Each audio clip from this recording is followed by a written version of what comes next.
Routine તમામ ડિપાર્ટમેન્ટની હાજરીની ચકાસણી દરમિયાન અમુક વિસંગતતાઓ ધ્યાને આવી હતી. તેના પર હાજરીની ડિજિટલ વિગતો ચકાસતા 3 કર્મચારીઓ મનદીપ ચાવડા, રોહિત બાવળિયા અને અભય ચૌહાણ સાથે અમુક કર્મચારીઓનો ઇન અને આઉટ ટાઈમ ખૂબ નજીક હોવાનું ધ્યાન પર આવ્યું હતું. ત્યારબાદ સીસીટીવી ફૂટેજ ચકાસતા ધ્યાનમાં આવ્યું હતું કે મનદીપ ચાવડા પોતાની અને લલિત ચાવડા નામના કર્મચારીની હાજરી પુરાવતા હતા. વિમલ બાવળિયા, રોહિત અને રાજેશભાઈની હાજરી પુરાવતા હતા અને અભય ચૌહાણ, સંજય ચાવડાની હાજરી પુરાવતા હતા.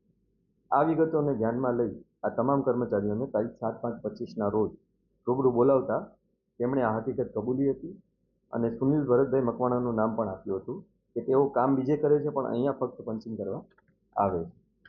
આ અંગે સુનિલભાઈના ભાઈ વિપુલભાઈને અત્રેની સમક્ષ હાજર રાખતા તેમણે પણ આ બાબતની પુષ્ટિ કરી હતી.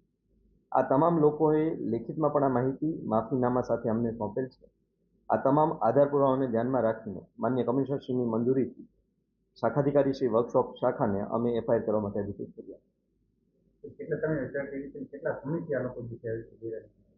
સમયગાળો અલગ અલગ છે.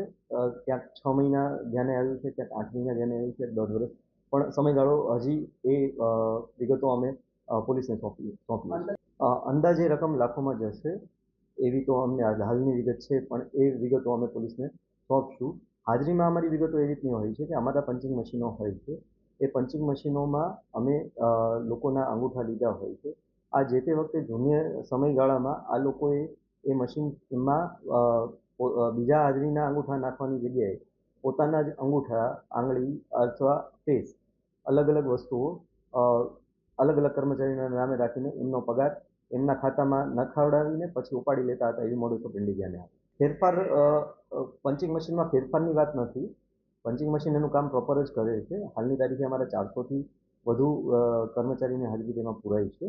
પરંતુ આ કર્મચારીઓએ એવું મોડસ ઓપરેન્ડી ધ્યાનમાં આવ્યું છે કે પોતાના જ અંગૂઠા, આંગળી અલગ અલગ કર્મચારીના નામે રજીસ્ટર કરાવ્યા હોવાનું ધ્યાને.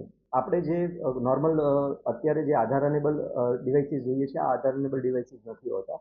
આ મેમરી ડિવાઇસીસ હોય છે કે જેમાં એમને એક કર્મચારીનું નામ લે ત્યારબાદ એનો અંગૂઠો મૂકવાનું કહે એટલે એ કર્મચારી અંગૂઠાથી ઓળખાતો હોય.